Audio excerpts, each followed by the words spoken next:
கர்த்தருக்கு ஸ்தோத்திரம். நான் சாலமன் ராஜ்.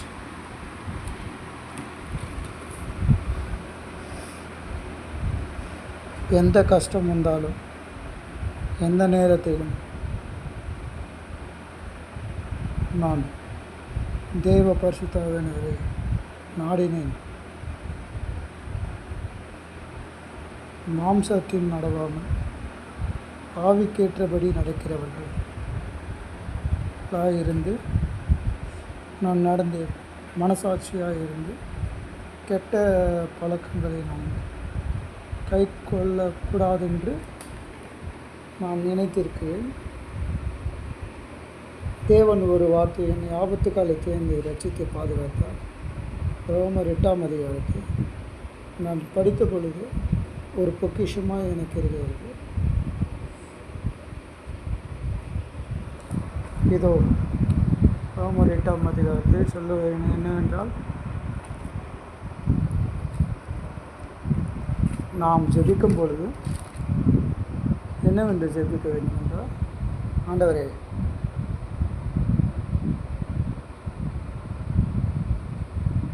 உபவாசித்து ஜெபம் பண்ணும் பொழுது நமக்கு விடுதலை உண்டு.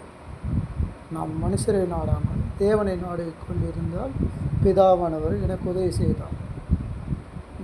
தேவ சித்தம் என்றால் என்று சில பேருக்கு தெரியாது.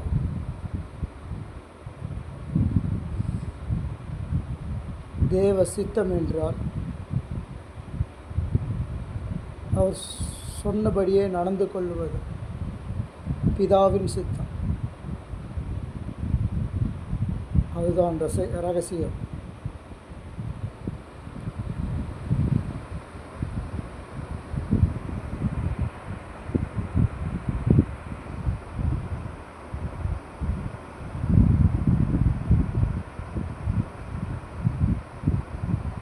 நாம் மாம்ச சிந்தையை பற்றியிருந்தால் ஆவியின் சிந்தனையும் ஜீவனும் சமாதானமாக இருக்கும். ஆவியின் சிந்தை என்றால் அவருடைய வழிகாட்டுதல், இப்படி போகாது, நிதானித்திருந்து சொல்லுவது. நான் வேலையிலும் போகும் வரைக்கும் என்னை பாதுகாத்து நடத்துகிறான். நான் எவ்வளவோ ஆக்சிடென்ட் நடக்கவில்லை. என்னோடய சாட்சியை நான் சிறிதளவு கூறுகிறேன். என்னோடய சாட்சியம்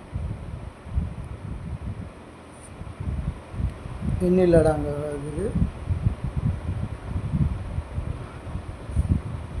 எனக்கு ஒரு உபவாசித்து ஜெபம் செய்ய